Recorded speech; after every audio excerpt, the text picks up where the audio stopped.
اچھا جو پہلے رہا ہے مجرم وہ نہیں ہو سکتا، مجرم وہ ہوگا جو 1 سے 2 بنایا اور 3 بنایا ہے، فرقوں میں بانٹا گیا ہے، مجرم تو وہ ہوگا۔ لیکن یہاں پہ تھوڑی دیر رک جائیں آپ، میں چاہتا ہوں کہ آپ کے سامنے نبی اکرم صلی اللہ علیہ وسلم کی ایک حدیث پاک بیان کر دوں تاکہ اس سلسلے میں آپ صحیح جو ہے وہ فیصلہ کر سکیں۔ یہ حدیث کی بہت ساری کتابوں میں موجود ہے، میرے ہاتھ میں جو کتاب ہے یہ ہے ترمذی صحاح ستہ، یعنی حدیث کی جو 6 صحیح کتابیں ہیں اس میں سے ایک ترمذی ہے۔ امام ترمذی کتاب الایمان میں اس مضمون کی بہت ساری روایتیں جو ہے وہ لائے ہیں۔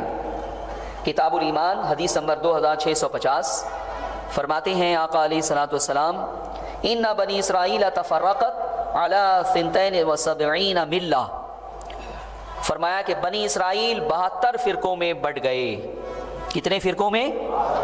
بنی اسرائیل ایک ماضی کی قوم ہے، ایک پرانی امت ہے، اس کا ذکر کیا کہ یہ لوگ 72 فرقوں میں بٹ گئے، اور پھر اس کے بعد فرمایا وَتَفْتَرِقُ أُمَّتِي عَلَى 73 مِلَّةٍ، فرمایا کہ میری امت 73 فرقوں میں بٹ جائے گی۔ وہ کتنے میں بٹے تھے؟ اور فرمایا میری امت کتنے میں بٹ جائے گی؟ 73 فرقوں میں۔ حضور یہ فرما کے خاموش ہو جاتے، آپ خاموشی اختیار کر لیتے تو آج میں بھی یہاں کچھ نہیں کہتا کہ ٹھیک ہے 73 ہوں گے، کسی میں بھی رہ کے زندگی گزار لو، جنت میں چلے جاؤ گے۔ لیکن حضور علیہ الصلوۃ والسلام نے پہلے تو امت میں جو حصے بکھرے ہوں گے، جو اختلاف و انتشار ہوگا، جو گروپ بندی ہوگی، اس کا ذکر کیا، اور اس کے بعد ایک حقیقت اور بیان کر دی، فرمایا کلہم فی النار الا ملۃ واحدہ، فرمایا کہ جو 73 فرقے ہوں گے نا، کلہم فی النار، سب کے سب جہنم میں جائیں گے، الا ملۃ واحدہ، ایک کو چھوڑ کر سب کے سب کہاں جائیں گے؟ جہنم میں جائیں گے۔ بس یہی بتانے کے لیے میں آپ کی خدمت میں حاضر ہوا ہوں کہ اگر آپ نے اس ایک جنت میں جانے والے فرقے کو پہچاننے میں ذرا بھی مسٹیک کی دنیا میں، تو کہیں ایسا نہ ہو کہ 72 میں سے کسی میں چلے جائیں اور آپ کا انجام جو ہے وہ برا ہو، جہنم کے دہتے ہوئے شعلوں کے آپ مستحق بن جائیں۔ میرے عزیزوں، میرے دوستوں، اور قرآن عظیم نے بھی یہ ذمہ داری آپ کے اوپر ڈالی ہے۔ قرآن فرماتا ہے یا ایھا الذین آمنوا اتقوا اللہ وکونوا مع الصادقین، اے ایمان والو اللہ سے ڈرو، وکونوا مع الصادقین، اور سچوں کے ساتھ ہو جاؤ۔ ایمان لانا، پھر تقوی اختیار کرنا، اور پھر سچوں کے ساتھ ہو جانا، یہ تینوں ذمہ داری قرآن عظیم نے آپ کے اوپر ڈالی ہے۔ اب سچوں کے ساتھ ہونے کے لیے سچا کون ہے اس کی معرفت حاصل کرنا ضروری ہے۔ جب حضور علیہ الصلوۃ والسلام نے یہ حقیقت بیان کی تو صحابہ کرام نے فوراً دریافت کیا کہ یا رسول اللہ وہ ایک جنت میں جانے والی جماعت کون سی ہوگی؟ وہ 72 کے بارے میں سرکار صحابہ نے سوال نہیں کیا، بلکہ فرمایا کہ وہ ایک جنت میں جانے والی، قالوا ومن ہی یا رسول اللہ، وہ ایک فرقہ جو جنت میں جائے گا وہ کون سا ہے؟ نبی اکرم صلی اللہ علیہ وسلم نے فرمایا قال ما انا علیہ واصحابی، فرمایا جس پر آج میں ہوں اور میرے صحابہ ہیں، جس پر آج میں ہوں اور میرے صحابہ۔ یہ حدیث دیوبندیوں کا بھی اتفاق ہے، اہل حدیث کا بھی اتفاق ہے، سب کا اس پر اتفاق ہے۔ اور اس مضمون کی بہت ساری حدیثیں ہیں کہ امت 73 فرقوں میں بٹے گی، 72 جہنم میں جائیں گے، ایک جنت میں جائے گا۔ اچھا یہ بھی بتا دوں کہ وہ 72 بے نمازی نہیں ہوں گے، وہ تو اعمال کے اعتبار سے بہت اچھے ہوں گے، لیکن اس کے باوجود وہ جہنم میں جائیں گے۔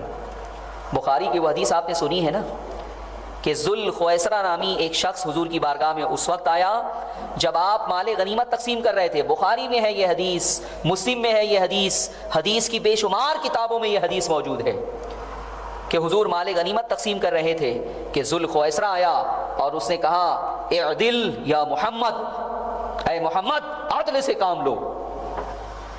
حضور ناراض ہو گئے، جلال میں آ گئے، مال غنیمت تقسیم کرنے کا سلسلہ روک دیا اور اس کی طرف دیکھ کے فرمایا ویلک تباہ ہو جا تو، ستیہ ناس ہو تیرا۔ اور اس کے بعد فرمایا کہ اگر میں عدل نہیں کروں گا تو دنیا میں کون عدل کرے گا؟ ارے دنیا ظلم سے بھر گئی ہے، دنیا میں عدل کا نظام قائم کرنے کے لیے اللہ نے مجھے بھیجا ہے اور تو مجھے نصیحت کر رہا ہے، اے دل۔ سخت ناراض ہوئے اور اس کے بعد فرمایا رحمت للعالمین ہے، پتھر کھا کے پھول برساتے تھے، گالیاں سن کے دعائیں دیتے تھے، لیکن جب ذوالقیصرہ نے یہ گستاخی کی اے دل یا محمد تو برداشت نہ کر سکے، اور رحمت للعالمین ہونے کے باوجود فرمایا ویلک، تباہ ہو جا تو، برباد ہو، ستیہ ناس ہو تیرا۔ حضرت عمر بھی یہ منظر دیکھ رہے تھے، بہت سارے صحابہ دیکھ رہے تھے۔ حضرت عمر سے اب برداشت نہ ہوا، بخاری میں ہے کہ انہوں نے تلوار نکالی اور حضور علیہ الصلوۃ والسلام سے فرمایا کہ یا رسول اللہ اعذن لی ان یضرب عنقہ، مجھے اجازت دیجئے کہ میں اس شخص کی گردن مار دوں۔ وہ کافر نہیں تھا، کافر ہوتا تو وہ حضور کی بارگاہ میں کیوں آتا اور یہ کیوں مطالبہ کرتا؟ کافروں کو کیا حق تھا؟ وہ داڑھی ٹوپی والا تھا، بہت نماز پڑھنے والا تھا، بہت روزہ رکھنے والا تھا، لیکن جیسے ہی اس نے یہ کہا تلوار نکالی حضرت عمر نے، اور بخاری کے الفاظ ہے کہ انہوں نے کہا یا رسول اللہ مجھے اجازت دیجئے کہ میں اس شخص کی گردن مار دوں۔ حضور علیہ الصلوۃ والسلام نے فرمایا دعہ، چھوڑ دو اسے، ان اصحاب اللہ ان یحقرا صلاتہ مع صلاتہم وصیامہ مع صیامہم ویقرؤون القرآن لا یجاوز تراقیہم۔ حضور علیہ الصلوۃ والسلام نے فرمایا کہ چھوڑ دو، اس کے بہت سارے ساتھی ہوں گے جن کی نمازوں کے آگے تم اپنی نمازوں کو حقیر سمجھو گے۔ سرکار نے صحابہ سے فرمایا کہ یہ جو گستاخی کر رہا ہے نا، اس کے ساتھی اتنے نمازی ہوں گے کہ اے میرے عاشقوں، تم اپنی نمازوں کو ان کی نمازوں کے آگے حقیر سمجھو گے۔ وہ اس قدر روزے دار ہوں گے کہ تم اپنے روزوں کو ان کے روزوں کے آگے حقیر سمجھو گے۔ پھر فرمایا یقرؤون القرآن لا یجاوز تراقیہم، وہ قرآن بھی بہت پڑھیں گے لیکن قرآن ان کے حلق کے نیچے نہیں اترے گا، آواز ان کی بڑی شاندار ہوگی، قرأت وہ بہت اچھے سے کریں گے لیکن وہ صرف حلق کے اوپر سے آواز نکلے گی، قرآن ان کے دل میں نہیں اترے گا۔ اور پھر ایسے نمازیوں کے لیے، ایسے روزے داروں کے لیے، ایسے تالیوں کے لیے، قرآن کی تلاوت کرنے والوں کے لیے آقا علیہ الصلوۃ والسلام نے فرمایا، بخاری میں ہے، مسلم میں ہے، فرمایا یمرقون من الدین کما یمرق السہم من الرمیہ، کہ یہ لوگ دین سے اس طرح سے نکل جائیں گے جس طرح سے تیر شکار سے نکل جاتا ہے، تیر شکار سے نکل جاتا ہے۔ تو یہ جو 72 ہوں گے ان کے اعمال کے بارے میں کسی کو کوئی شکایت نہیں ہوگی، وہ اعمال کے اعتبار سے بہت اچھے ہوں گے۔ جو اہل حق ہوں گے وہ ان کی عبادتوں کو دیکھ کے سمجھیں گے کہ ہم کیا عبادت کرتے ہیں، عبادت تو یہ کرتے ہیں۔ لیکن وہ یمرقون من الدین، اور امام مسلم نے دین کی جگہ اسلام کا لفظ بیان کیا ہے، یمرقون من الاسلام کما یمرق السہم من الرمیہ۔ اور پھر اس کی نشانی بھی بیان کر دی گئی، وہ جو آیا تھا نا ذوالقیصرہ، اس کی بہت ساری حدیث میں نشانی بیان کی گئی ہے، اس کی اور اس کے اصحاب کی نشانی، دو نشانی میں آپ کے سامنے بیان کر دوں۔ ایک آقا علیہ الصلوۃ والسلام نے فرمایا محلوق الراس، کہ اس کے جو ساتھی ہوں گے وہ ہمیشہ سر منڈے ہوں گے۔ کیا ہوں گے؟ محلوق الراس، بولیے ایک دفعہ آپ بھی مل کر، محلوق الراس، یہ حدیث کے الفاظ ہیں۔ اسی سے تمہیں پہچاننا ہے کہ کون صحابہ والا ہے اور کون ذوالقیصرہ والا ہے۔ اور دوسری علامت بیان کی مشمر الازار، ان کے پاجامے خوب اونچے اونچے ہوں گے، یہ حدیث میں بیان کیا گیا، مشمر الازار، ان کے پاجامے خوب اونچے اونچے ہوں گے۔ یہ حدیث میں آقا علیہ الصلوۃ والسلام نے بد مذہبوں کی نشانی بیان کی ہے، لیکن آج ہمارے ہی کچھ مقررین نے اس کو مذاق بنا ڈالا۔ جو بات بہت سیریس کرنی تھی اسے جو ہے وہ بڑے بھائی کا کرتا، چھوٹے بھائی کا پاجامہ، یہ وہ کر کے اسے جو ہے وہ مذاق بنا ڈالا۔ یہ حدیث میں علامت بیان کی گئی ہے منافقین کی اور بد مذہبوں کی۔ تو بہرحال میں یہ عرض کر رہا تھا کہ ایک فرقہ، ایک جماعت 73 میں سے جنت میں جائے گی۔ آپ کا کیا فیصلہ ہے ظہیر آباد کے مسلمانوں؟ آپ کو ایک میں رہنا ہے یا 72 میں؟ ایک میں رہنا ہے۔ تو وہ ایک کون سی جماعت ہے آپ پہچاننا آپ کے لیے ضروری نہیں ہے؟ یاد رکھیے قرآن اور حدیث تو سب لے کر آ رہے ہیں، لیکن کیا قرآن کا تم نے یہ فرمان نہیں سنا ہے یضل بہ کثیرا ویہدی بہ کثیرا، کہ اللہ تعالیٰ اسی قرآن سے بہت لوگوں کو گمراہ کرتا ہے اور بہت لوگوں کو ہدایت عطا فرماتا ہے۔ تو قرآن لے کے پڑھتے رہنے والا ہر آدمی صاحب ایمان ہو یہ کوئی ضروری نہیں ہے۔ پینٹ بوشٹ اور ٹائی لے کے اور ایک ہاتھ میں قرآن لے کے تقریر کرنے والا وہ حق پر ہو، ہدایت یافتہ ہو، یہ کوئی ضروری نہیں ہے۔ ارے اسے تو اردو نہیں آتی، وہ عربی کیا سمجھے گا؟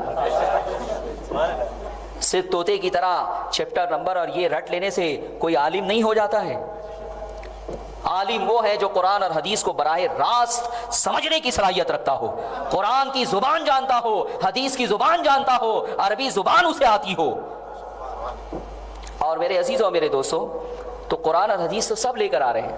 قادیانیوں کے جو باصلاحیت علماء ہیں نا، اگر آپ ان سے ملیں گے تو آپ کو وہ گمراہ کر ڈالیں گے۔ وہ مرزا غلام احمد قادیانی کی نبوت کو قرآن اور حدیث سے ثابت کرتے ہیں۔ آپ ان سے ملیں گے تو کہیں گے ارے ان کے پاس تو دلائل کا انبار ہے، پھر کیسے یہ عقیدہ کفر ہے؟ تو بات دلائل سے حل نہیں ہو پا رہی ہے، اب آپ کو کوئی اور راستہ اختیار کرنا پڑے گا۔ میں نے یہ جو حدیث پاک بیان کی، اس میں ایک نقطہ ہے، کیا وہ آپ کو سمجھ میں آیا؟ بولیے۔ ایک نقطہ ہے اس میں، وہ یہ ہے کہ جو حق والی جماعت ہے وہ 1400 سال پرانی ہے، رسول اللہ کے دور سے ہے، اس کی بنا حضور علیہ الصلوۃ والسلام نے ڈالی، اس کے ماننے والے صحابہ کی شکل میں 14 صدیوں سے پائے جا رہے ہیں، اور فرمایا کہ یہ حق والی جماعت، یہ سواد اعظم ہمیشہ روئے زمین پہ چلتے رہیں گے، ہمیشہ باقی رہیں گے۔ آج بھی وہ ہیں، اور وہی وہ ہیں جن کا رشتہ 14 صدیوں سے ملا ہوا ہے۔ لیکن مشکل یہ ہے کہ دیوبندی کہتے ہیں کہ آج وہ جماعت ہم ہیں، اہل حدیث کہتے ہیں کہ وہ مانا علیہ و صحابی والے ہم ہیں، اور ہم یہ کہتے ہیں کہ وہ جماعت اس وقت روئے زمین پر ہم اور صرف ہم ہیں۔ سبحان اللہ، تو آپ نے کہہ دیا، ثابت کیسے کرو گے؟ وہ بھی تو سبحان اللہ بول کے یہ بات کہتے ہیں۔ لیکن میرے عزیزوں میرے دوستوں، سنیوں تمہیں مبارک ہو، یہ جو 14 صدی پرانی جو جماعت ہے نا، اس سے کڑیاں تمہاری ملی ہوئی ہیں، شجرہ نسب تمہارا ملا ہوا ہے، تمہاری جماعت کے آثار ہر صدی میں صحابہ تک پائے گئے ہیں، مسجدیں تمہاری تھی، مدرسے تمہارے تھے، ادارے تمہارے تھے، عوام تمہاری تھی، علماء تمہارے تھے، فقہاء تمہارے تھے، مشائخ تمہارے تھے، صوفیاء تمہارے تھے۔ اور رہا معاملہ دیوبندیوں کا، اہل حدیث کا، تو سن لو، ان کی ڈیٹ آف برتھ 1857، اور وہابیوں کو زیادہ سے زیادہ جو ڈیٹ آپ دے سکتے 2 صدی کی دے سکتے ہیں۔ کتنی صدی کی؟ 2 صدی پہلے سنی تو تھے، اس ملک میں دیوبندی کوئی نہیں تھا، وہابی کوئی نہیں تھا۔ اس ملک میں اسلام کس نے پھیلایا پتہ ہے آپ کو؟ ارے بولیے زور سے، اپنے محسن کا نام نہیں معلوم تمہیں؟ حضور غریب نواز کو بارگاہ رسالت سے تمہاری تقدیر کو بدلنے کے لیے بھیجا گیا تھا، اور انہوں نے آ کے یہاں پہ اس کفرستان کو اسلام کا باغ و بہار بنا دیا۔ میں یہ نہیں کہتا کہ غریب نواز سے پہلے کوئی نہیں آیا، غریب نواز سے پہلے بھی داعیان دین آئے، مبلغین اسلام آئے، تھوڑا سا آواز اس کی بڑھا دیجیے، آئے، لیکن انہوں نے ان کی اور غریب نواز کی مثال عام لفظوں میں اگر میں کہنا چاہوں تو یوں کہہ سکتا ہوں کہ دوسرے لوگ جب آئے نا تو یہاں آنے کے بعد انہوں نے ریٹیل کی دکان کھولی، غریب نواز آئے تو انہوں نے ہول سیل کی دکان کھول دی، ہول سیل کی دکان کھول دی۔ غریب نواز کے ہاتھوں پر ان کی دعوتی اور تبلیغی کوششوں کے نتیجے میں ان کی زندگی میں 90 لاکھ لوگوں نے جو ہے وہ اسلام قبول کیا ہے۔ اور غریب نواز نے تمہیں صرف اسلام نہیں دیا، اسلام بھی دیا اور اس ملک میں ایک اسلامی ریاست بھی بنا کے دی ہے۔ اور غریب نواز کے دور سے لوگ چلے آ رہے ہیں، یا جو 8 صدیاں گزر گئیں، کون تھے وہ سارے مسلمان؟ دیوبندی تھے، اہل حدیث تھے کہ سنی تھے؟ لیکن تمہیں اس دعوے کی دلیل دینی ہوگی، لیکن دلیل صرف تمہارے ہی پاس ہے، ان کے پاس ہے ہی نہیں۔ میں یہ بات اس لیے کر رہا ہوں کہ علم غیب، حاضر و ناظر، وسیلہ، استعانت، حیات النبی، عرس، میلاد، فاتحہ، قیام، سلام، یہ کوئی بھی ٹاپک لے کے اگر میں دلیل دوں گا، کل دیوبندی مولوی آئے گا وہ اس کے خلاف دلیل دے گا، کل وہابی مولوی آئے گا وہ اس کا جواب دے گا، لیکن آج جو میں بات آپ کے سامنے پیش کر رہا ہوں، خدا کی قسم اس کا جواب نہ اب تک دیوبندیوں کے پاس ہے نہ وہابیوں کے پاس ہے۔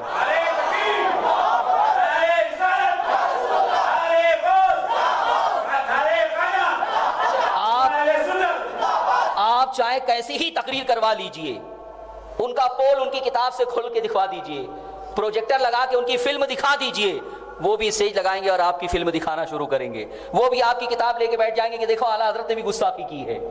یہ سب ڈرامہ چل رہا ہے، لیکن آج آپ کو حقائق کا پتہ لگانا ہے۔ میرے عزیزوں اور میرے دوستوں، اگر ایک مکان ہو، اس کے بارے میں اختلاف ہو جائے، عقیل آئے کہے کہ یہ مکان میرا ہے، مولانا کے پاس آئے، شکیل آئے کہے کہ یہ مکان میرا ہے، مکان ایک ہے، دو دعوے دار آ جائیں، عقیل اور شکیل، تو مولانا کیسے فیصلہ کریں گے؟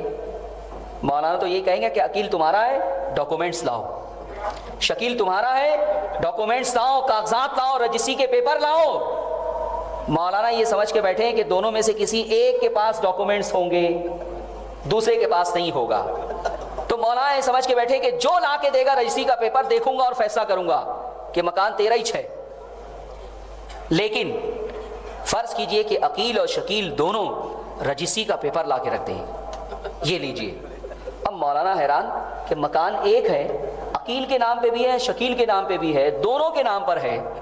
اب مولانا کا دل گواہی دے گا کہ اس میں سے کوئی ایک جھوٹا ہے، ایک سچا ہے۔ ایسا تو نہیں ہو سکتا کہ ایک مکان کی رجسٹری دو آدمی کے نام پر ہو جائے۔ لیکن مولانا فیصلہ کیسے کریں گے؟ دل میں آئی بات تو تحری تو نہیں کریں گے، ٹاس تو نہیں اڑا دیں گے کہ جس کا آیا اس کا ہو جائے گا مکان۔ مولانا کو تو مضبوط بنیادوں پہ فیصلہ کرنا ہے نا۔ تو مولانا جب پریشان ہو جائیں گے کاغذ سے، جیسے آپ پریشان ہو جاتے ہیں سب کی دلیل سن سن کے، تو مولانا کہیں گے عقیل تم بھی یہیں بیٹھو، شکیل تم بھی یہیں بیٹھو، میں بھی آتا ہوں۔ پھر مولانا اس مکان کے اطراف میں جو پرانے لوگ ہیں نا، پرانے لوگ، ان سے گواہی لیں گے کہ بھائی یہ مکان کس کا ہے جانتے ہو؟ تو وہ کہیں گے کہ یہ مکان تو شکیل کا ہے۔ مولانا پوچھیں گے عقیل کا تو نہیں ہے؟ تو وہ کہیں گے عقیل کا نام تو ہم نے پہلی مرتبہ سنا ہے، ہم تو شکیل کو جانتے ہیں، اس سے پہلے اس کا باپ رہتا تھا، اس سے پہلے اس کا دادا رہتا تھا، اس سے پہلے اس کا پردادا رہتا تھا، یہ عقیل کا نام تو ہم نے پہلی مرتبہ سنا ہے۔ جب مولانا ایسے بہت لوگوں سے گواہی لے لیں گے، تب آئیں گے اور عقیل کی فائل پھاڑ کے اس کے منہ پہ پھینکیں گے کہ تو جھوٹا ہے، تو نے بوگس کاغذ بنایا ہے، تیرا پیپر بوگس ہے، قبضہ شکیل کا ہے، کاغذ شکیل کا سچا ہے، اور وٹنس شکیل کے حق میں جو ہے وہ جمع ہوئی ہے۔ اب یہی حال سب کا ہے کہ دیوبندی بھی آپ کے سامنے فائل لا کے رکھ دیا ہے، سنیوں کی بھی فائل موجود ہے، اہل حدیث کی بھی فائل موجود ہے۔ اب آپ سب کو یہیں چھوڑ دیجئے، چلیے ہم چلتے ہیں مدینہ، وہاں سے فیصلہ کروائیں گے۔